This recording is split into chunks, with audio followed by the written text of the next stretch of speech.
Hi friends, this is TVR again. Under electrostatics lecture, today we are trying to see these following objects. First we shall try to understand how to detect the presence of a charge at a place. Then we shall focus on understanding how do we charge a body. Charging a body has got two methods. One is by conduction, the other is by induction. Now we shall try to understand how a body can be charged by conduction method with the help of an example. That is what I mean by saying illustration.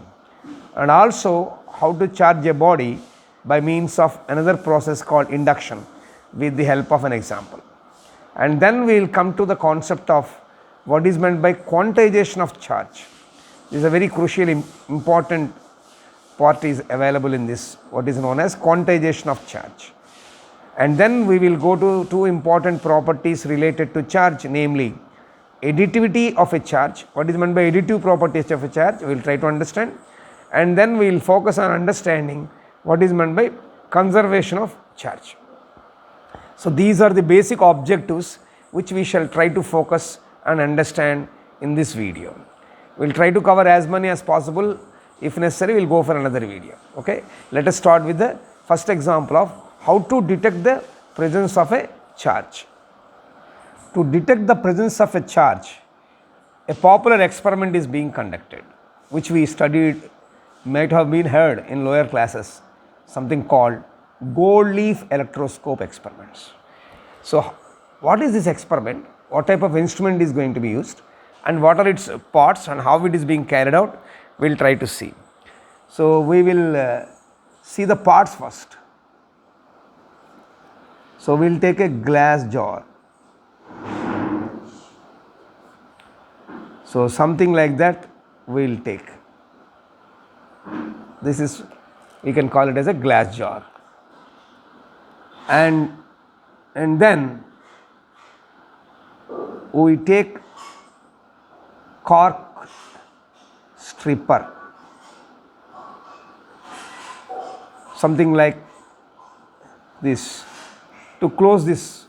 So we can place it cork stopper or cork stripper, whatever, stopper we can say, cork stopper we can use, or a rubber stopper, cork, or you can use a rubber also.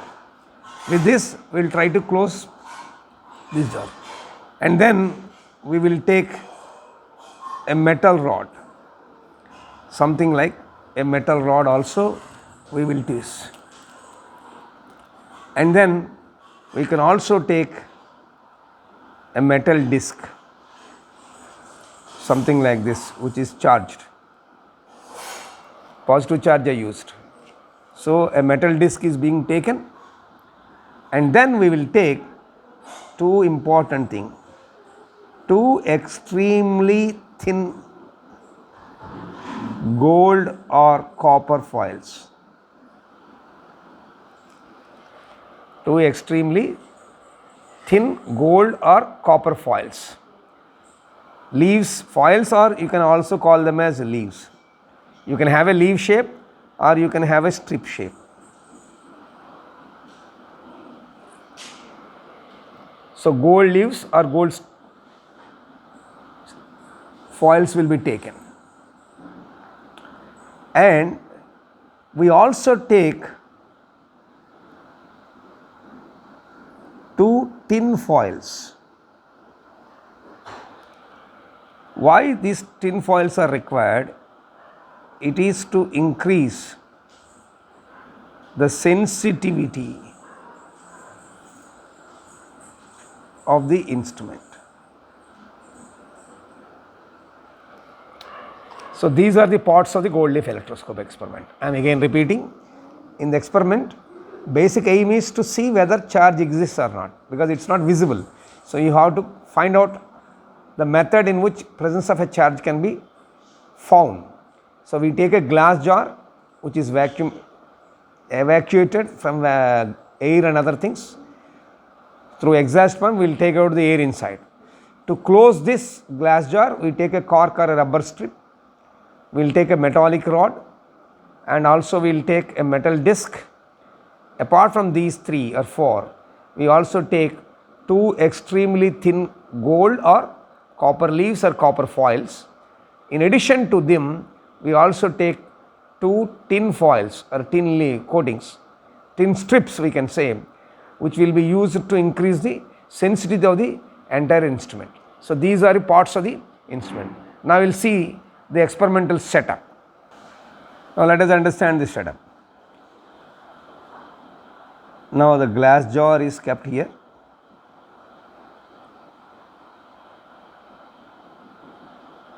Which is evacuated.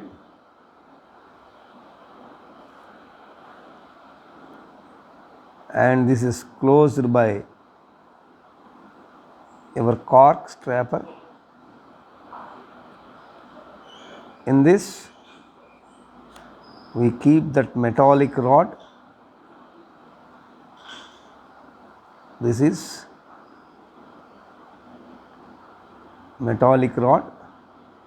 This is stopper. This is glass jar, and at the end of the glass jar we will keep the gold foils.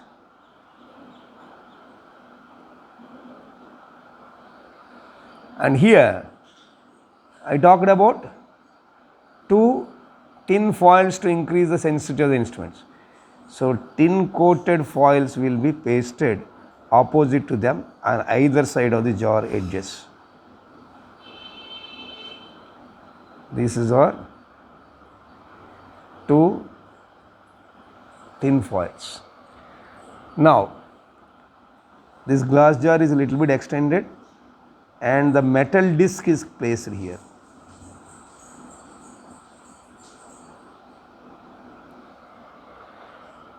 Now, this is the setup. Hope you understood this. In the glass jar, strap, any inside gas or air is evacuated, and by using a rubber cork it is closed, and a metallic rod is dipped inside vertically down, at the end of which 2 gold foils are attached in the form of leaves.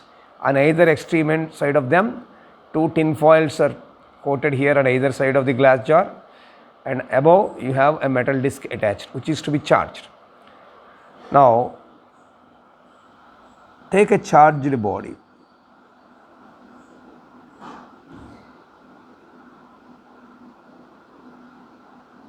And a positive charge.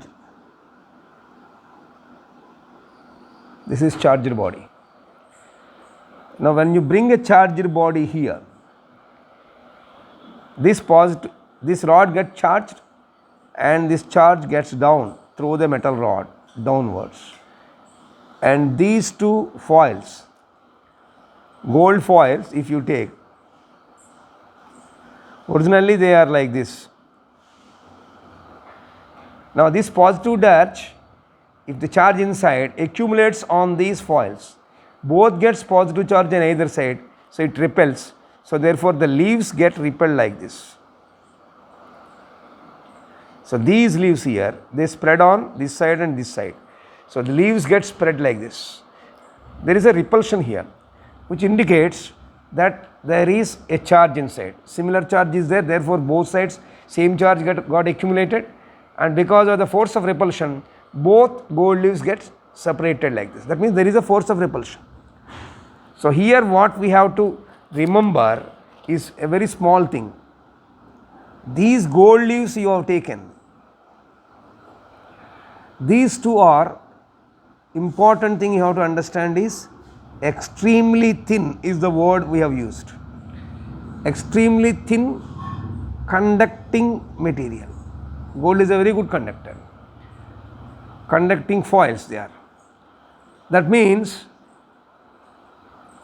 low mass per unit area they have. The distribution of mass across the area is low mass, and therefore they are foldable, they are flexible. The moment foils have low mass per unit area and flexible, what does it mean? Even for a small change in the charge here, reflection can be seen here. That means they respond to very quick changes to even small electrostatic force of attraction inside.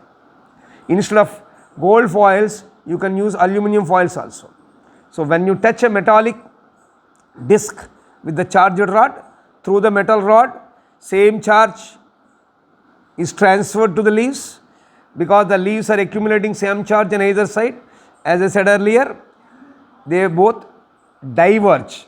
Repel is nothing but coming together is converge. Going away from each other is nothing but diverge. So you can measure this divergence angle. So by measuring how far they have diverged, the amount of charge accumulated on them can be calculated. So this is what basically gold leaf electroscope experiment is going to be. Hope you have understood this. Clear? So let us look at other objective of the discussion. That is, this is what we have discussed, detecting the presence of a charge. Now we are trying to understand how charging can be done. There are two methods. One is by conduction, other is by induction. We shall see one after the other.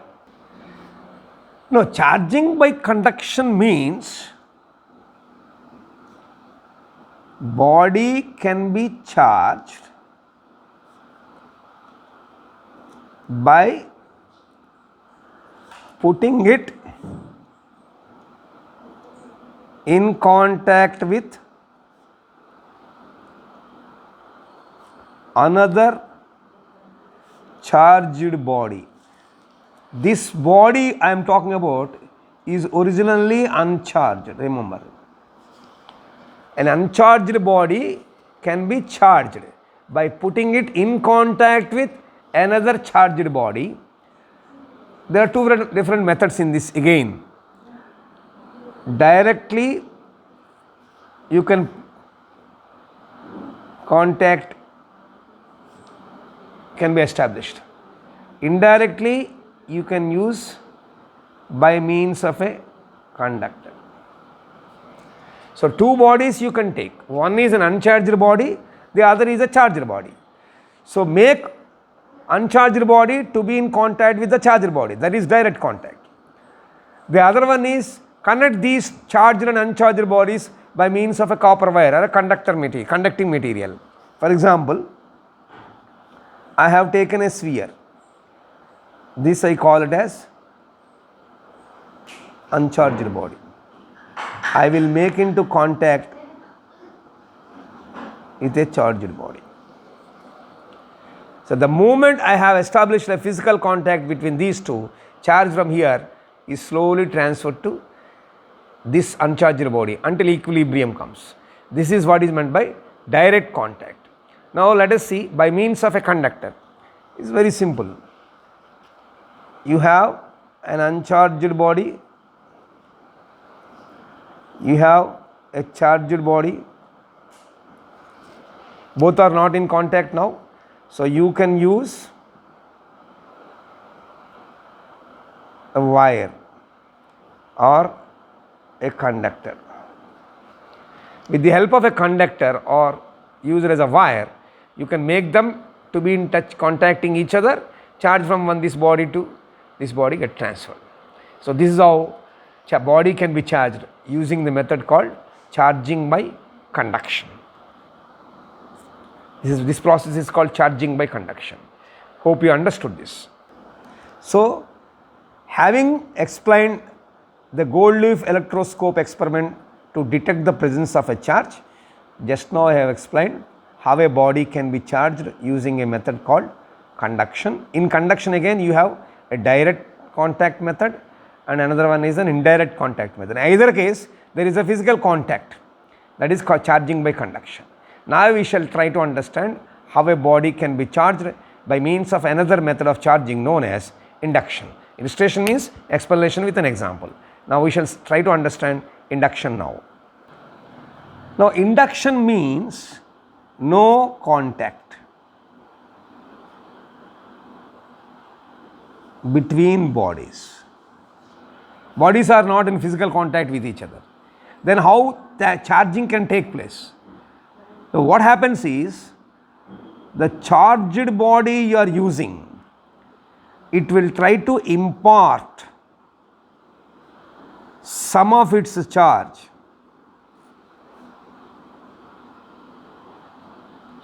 of opposite sign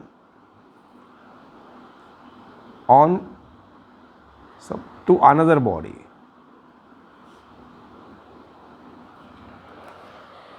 There is a sign convention, positive charge and negative charge you have taken. So let us see, this is very important, charge of opposite sign. This is a little bit difficult to understand this process, so therefore I will take an example to explain. Try to understand that charging by induction means, like in this conduction case, there is no physical contact between a charged body and uncharged body. Then how charging can be done? Whenever a charged body is made to be in induction process, that charged body tries to impart some of its charge with an opposite sign to another body. So let us, to understand the opposite sign, now I am giving an illustration of, let us say, charging a metallic sphere. There are 4 or 5 stages in which this process can be understood. So I will try to explain one by one or step by step in this induction process. Try to follow. Let us say step 1. In step 1, what am I doing? I am just taking a metallic sphere kept on an insulating stand. Insulating, I already explained in the last session, which is also called a dielectric, which does not allow the charge to get out or to leak out. For example, I am taking a metallic sphere, uncharged metallic sphere, and just keeping it. This is the insulating stand. So on an insulating stand I kept a metallic stage. So nothing in this. It's an uncharged body, remember. A metallic sphere is kept on insulating stand. Now in stage 2 or step 2, what am I trying to do is bring charged glass rod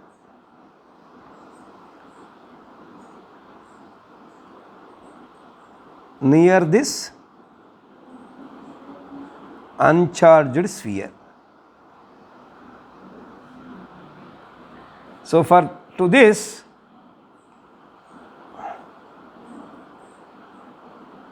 this is the uncharged body. I am just trying to bring, let us say, a glass rod with some positive charge. This is charged glass rod. If you close this, absolutely there is no difference between these two. A metallic sphere is kept on an insulating stand. Here also the same glass sphere is kept on a metallic sphere. Now I am bringing a charged glass rod nearby. Now see the drama that happens here. This is what we have to carefully understand. The moment you bring a charged glass rod nearby an uncharged metallic sphere kept on an insulating stand, in the sphere free electrons will be there because it is a metallic sphere. I said metallic sphere means it is a metal. Metal has free electrons. So the moment you bring another glass rod charge nearby, what happens is, carefully follow, free electrons of the sphere are attracted and start piling up near the end. That means the moment, again I am repeating, this is a metal sphere. Being a metallic substance, it will have free electrons. The moment I am bringing a positive charge nearby, all the free electrons, electron being a negative charge, they try to attract towards this side. Therefore, to the nearer side they try to accumulate or pile up. That means what will be the situation? It's again, please remember, it is in still, we are still in step 2. So what happens is, the moment I try to bring the positive charge,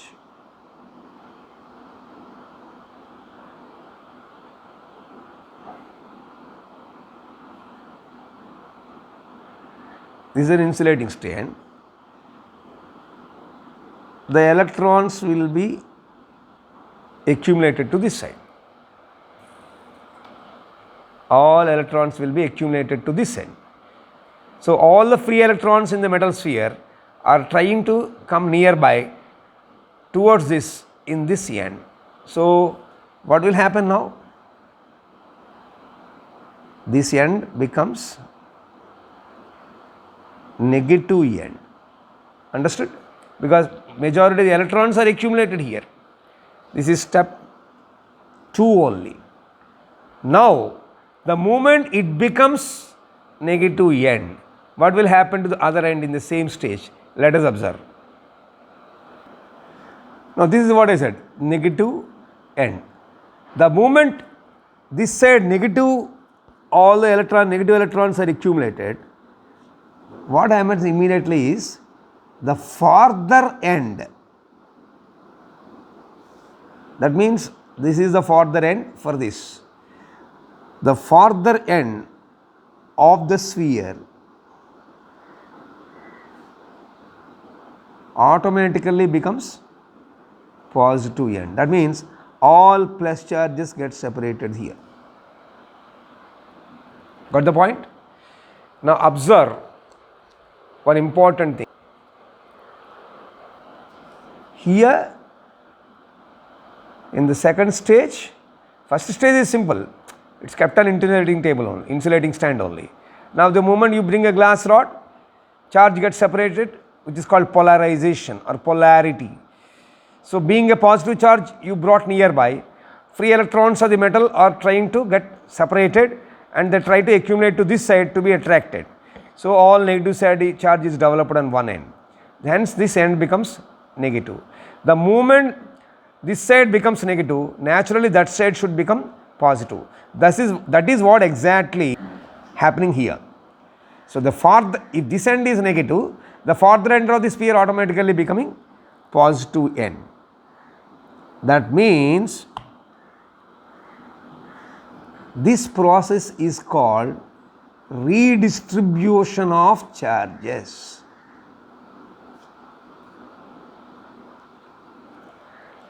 Originally no charge is being seen. The moment another charger body brought, charges got separated and they got distributed immediately.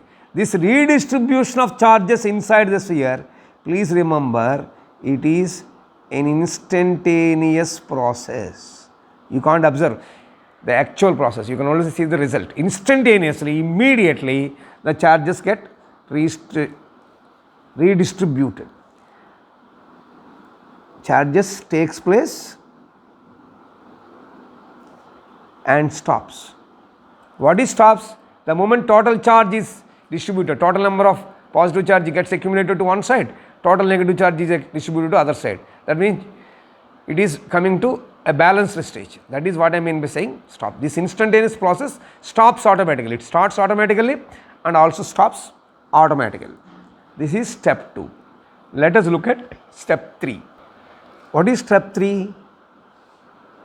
This is how step 2 situation is.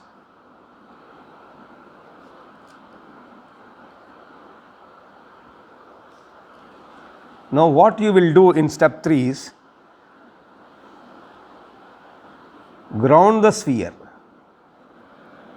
Ground the sphere means you just connect it to the earth.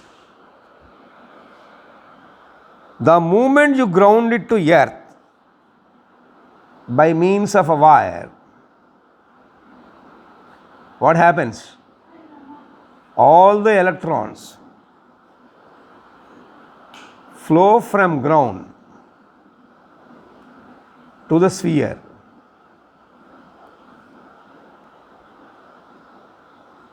and positive charge on the farther end gets neutralized. What is meant by that? The moment you earth it, first thing that happens is from the ground, electrons try to get inside, try to go up, not coming down, try to go up. Why? Because there is a positive charge here now.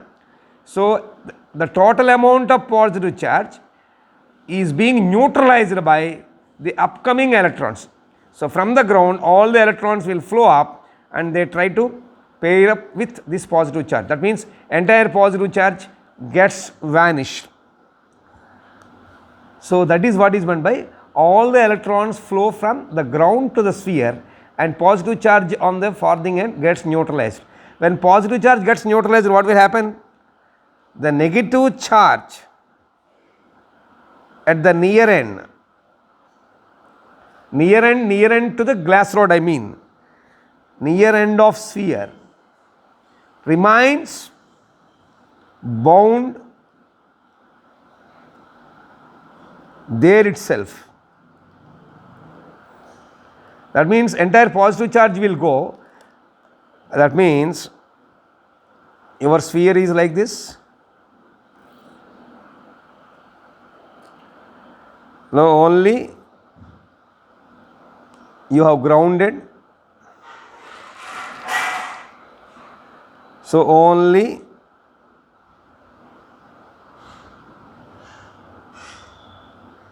this glass rod you brought it, entire positive charge will go. Have you observed the difference? So this is what is meant by all the electrons. That means the moment you connect it to ground, first thing that happens is for the equivalent to the total amount of positive charges here, that much negative charge from the ground climbs up and these positive charge gets neutralized. That means it is drained. Plus is drained, not minus. Plus is drained. So when plus is gets drained, only thing remains is minus. So therefore the remaining negative charge at the near end of the glass rod remains bound there itself. Right? Why it will is bound there itself? It is because of due to electrostatic attraction force of glass rod. Because glass rod is positive now, so this minus cannot go, this plus can go. This plus is attracted by this minus from the ground, therefore they have gone. Whereas here, there is a contact, here there is no contact, there is induction process. Therefore because of the force of electrostatic force of attraction between the glass rod positive and inside negative, this negative charge is simply bounded there, it is simply bound there. So this is step 3. Let us see step 4. Step 4, you just disconnect ground. That means this sphere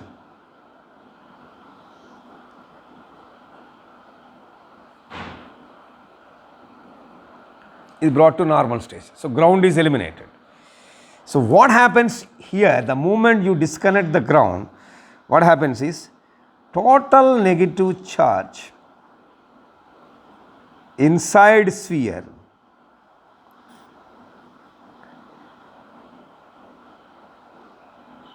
continues to be held on the near side only.